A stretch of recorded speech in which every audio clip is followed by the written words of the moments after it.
Good evening. As we come on the air tonight, an evacuation order is underway in and around the Bedford Institute of Oceanography in Dartmouth. An emergency alert went out at about 4:20 this afternoon. Part of that scene includes the MacKay Bridge, which is now closed during the rush hour. This is a look right now at the traffic heading to the McDonald Bridge on the Halifax side of the harbour. Motorists are being told to stay away from the area that's closed off, and that is making for heavy traffic, we understand, right around the Halifax Peninsula as the commuter rush is underway. CTV's Bruce Frisco is live in North End Halifax with, well, the sparse details of what we know this hour, Bruce. Yeah, I just got a few details about 6 minutes ago, as a matter of fact, Todd, so I'm going to have to read these. This coming from the municipality, confirming that today there was a chemical spill at about 2:20 p.m. at the Bedford Institute of Oceanography that involved formaldehyde. We're told emergency crews arrived. They secured the scene and determined that the spill had not occurred, but instead the firefighters found a pitric acid that was dry.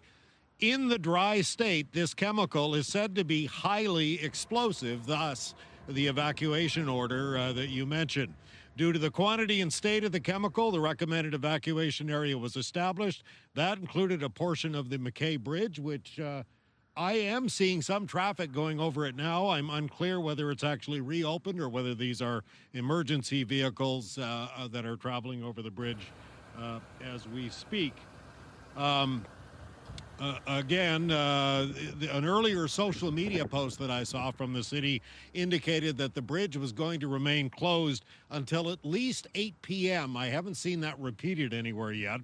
Officials have said that the Ocean Breeze apartments, which are not far from the bridge, were not impacted, but our videographer Paul DeWitt tells us that 3 townhouses were in fact evacuated. He also says comfort buses have been brought in to help those residents. And again, the emergency alert, as you mentioned, went out about 4:20 p.m. All of this happening at the worst possible time. Any Haligonian will tell you this.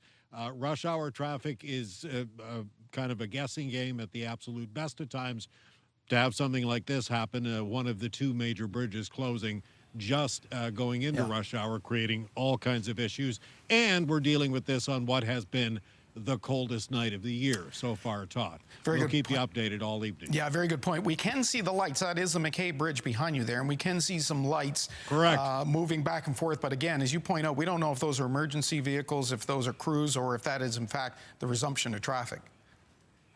We don't. In fact, I want to direct you now over my right shoulder, and Jim knows there. You can see under the bridge. We believe that is the Bedford Institute of Oceanography, and that is an emergency vehicle that's been there for the hour and a half that we've been here as well. So obviously still very much on the scene. What's happening with the bridge, I don't know for sure, but we'll update you just as soon as we can. Okay, Bruce, thank you for that. In the north end of Halifax, of course, as Bruce mentioned, we will let you know through the hour if there is any updates to this, and Bruce will have the latest update, of course, in our late news at 11:30.